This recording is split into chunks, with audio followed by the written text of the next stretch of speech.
The most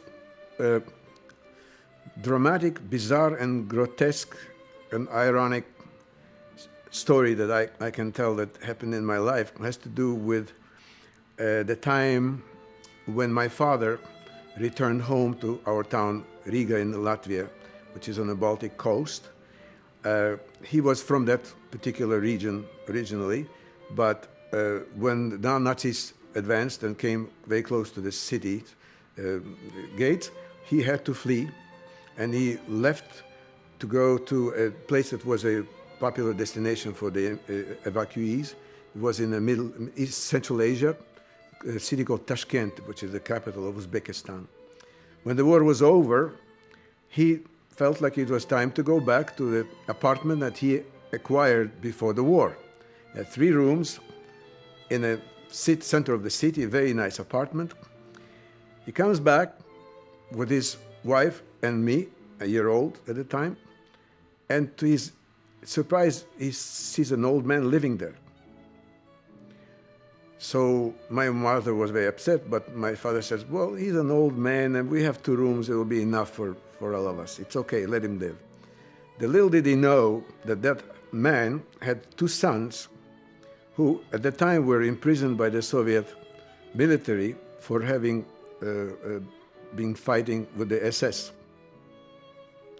So they were 2 local guys. They grew up in this town. They were not Germans, but the Germans drafted them into the army. They could use people with the knowledge of local languages. And one of them, they all went to the military school in Munich, and the parade, the graduation was greeted by Hitler himself. So they come back to Latvia to serve Hitler, the Nazis. One of them becomes an orderly to a general and eventually gets captured by the Soviets together with the general in a battlefield. The other one is appointed to be a guard to a concentration camp. So these 2 characters show up, they've served their time, the war was over, they were allowed to go home as prisoners of war. So you have these 2 Nazis living there, and their father, ex-communist, with a relief of Lenin over his bed.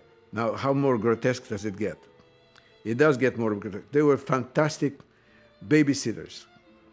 And when my parents needed to go out, they easily could entrust me. And I loved spending time with them as a 5, 6-year-old boy, because they would show me pictures, let me play with the little buttons from their uniform, and they feed me a piece of bread with lard on it and salt and onions, and I loved that food.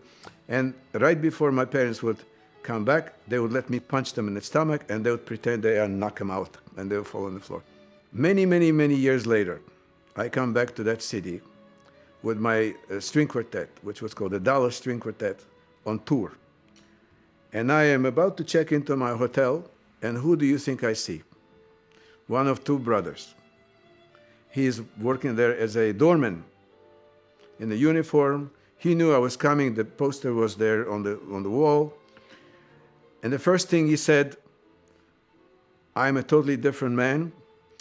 I joined the Democratic Party and I married a Jewish woman, so I'm okay. Imagine this juxtaposition of events and how people change and how our perception of the events gets muffled sometimes. It's not as, of course, I did not suffer from the Germans' horrible actions, but I've seen people who have, and they, of course, were traumatized and didn't want to even talk to somebody like that.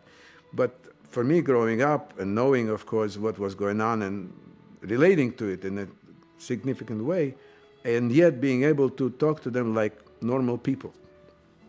Yeah. This is a grotesque and unusual and amazing story.